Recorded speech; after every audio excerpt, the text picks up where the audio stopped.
solos. I met Andrea in high school on the lacrosse field. She embodied perfection in my mind. All AP classes, 3 varsity sports.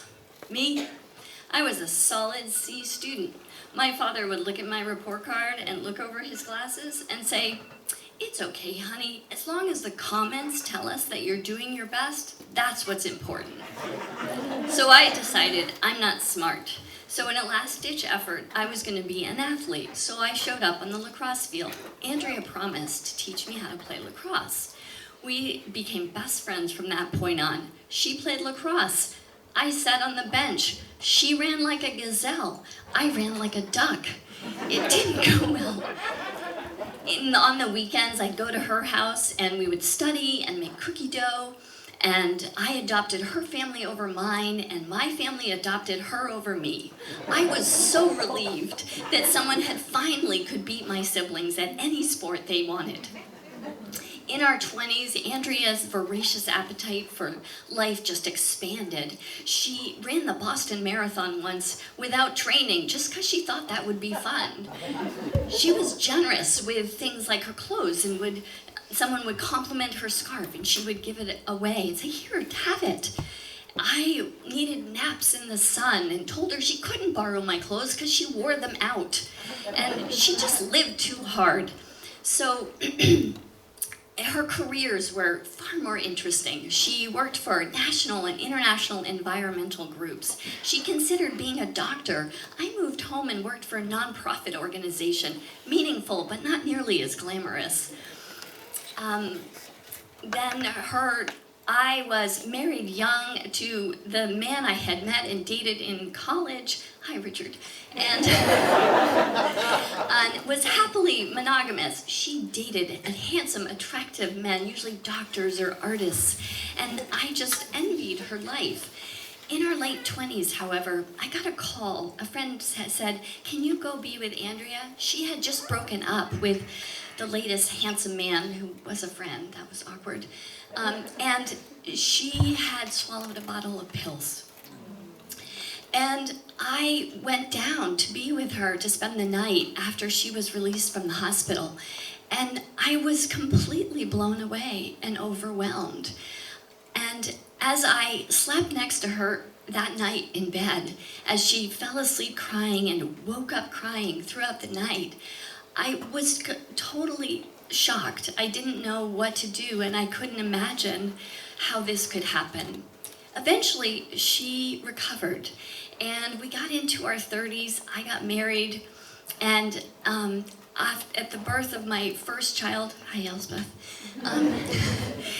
she came to visit, and she wasn't married yet, and she arrived, and she was so loud and so full of stories about her job and her travels to Ecuador, and by the time she left, I had a headache and a sink full of dishes and a crying child.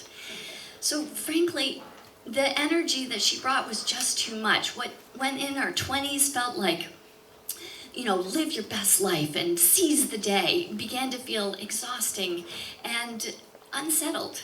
So our friendship, we grew apart a little bit. She did get married and have 2 children, and our families visited, and it was always fun to be with her. Please hold.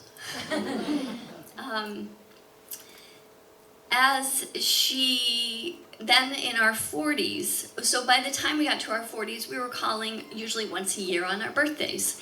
And so she called me on my birthday in 2011. And I said, "How are you?" And she said, "I've been in bed since December. It's February." She's been in bed for 3 months.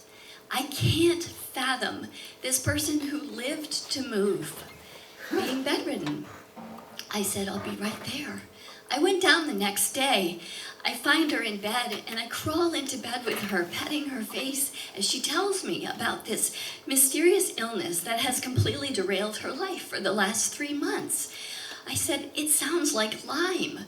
And she said that the results had been negative. So I started visiting more frequently to try to help. She lived in Western Mass. It was a couple hours away, so I couldn't be a regular help her, but I went as often as I could. I would do dishes and help make food, and she was losing weight and getting thinner.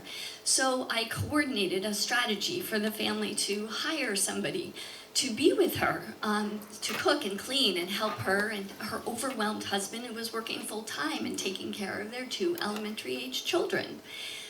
She began to tell me that she wished she was dead. I said, no, we need you. Your children need you. I'm so sorry. I'm so sorry. I wish there was something I could do.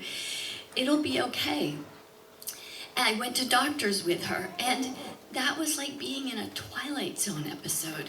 These doctors would dismiss her or tell her she'd had the flu for the last 5 months, or talk about the wrong thing. At the end of one appointment, as we walked out of the building, I was so angry, I was shaking, and I said, Andrea, you have to get a different doctor. I think this is Lyme. She finally did find a doctor, and he did diagnose Lyme, and so she went on antibiotics, and she got better. And she called me, her number showed up on my phone, and she called me and said, I feel so much better. The fog has cleared. I have energy. I was so relieved. And she had a happy 6 months. She wasn't back 100%, but the fog had subsided, and she felt better. And then 6 months later, she called again and said, it's back. I'm back in bed. Sage, I feel like a hand has reached up and pulled me back down under. I went and continued to try to help. She told me she wanted to die. She talked about getting in a car and driving off a bridge. I was scared. Her friends and family were working around the clock. I went down with one of my daughters, Catherine, she's not here, and visited her. We made dinner, our children played, we had fun. There's a picture of us smiling, standing in the kitchen. When it was time to leave, I sat on the futon that she had set up in the living room so she could be close to her children. And I sat on the futon to say goodbye, and she looked at me with this expression in her eyes I had never seen before. It startled me. And she said, you are so smart. And I laughed. I was like, Andrea, that's ridiculous. You're the one who's smart. You went to the Ivy League. I went to a college for earnest students. And she said, no, really. So we said goodbye. 4 days later, I'm touring some people around the co-housing community where we live, and her number shows up on my phone, and I ignore it, and then it shows up again. I answer the phone. It's her husband. He says, are you sitting down? And I said, what happened? What happened? The room began to spin. He said, Andrea's dead. She hung herself.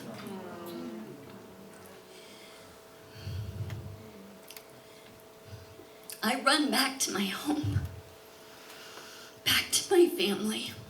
I call all of our friends from college and I tell them what happened. I'm devastated. I feel guilty. I'm not surprised. My husband said, Andrea was a shooting star, and I know that's right. That was 8 years ago. I'm still amazed when I wake up in the morning that for all the life that Andrea had, that I'm the one still here living it, and she's not.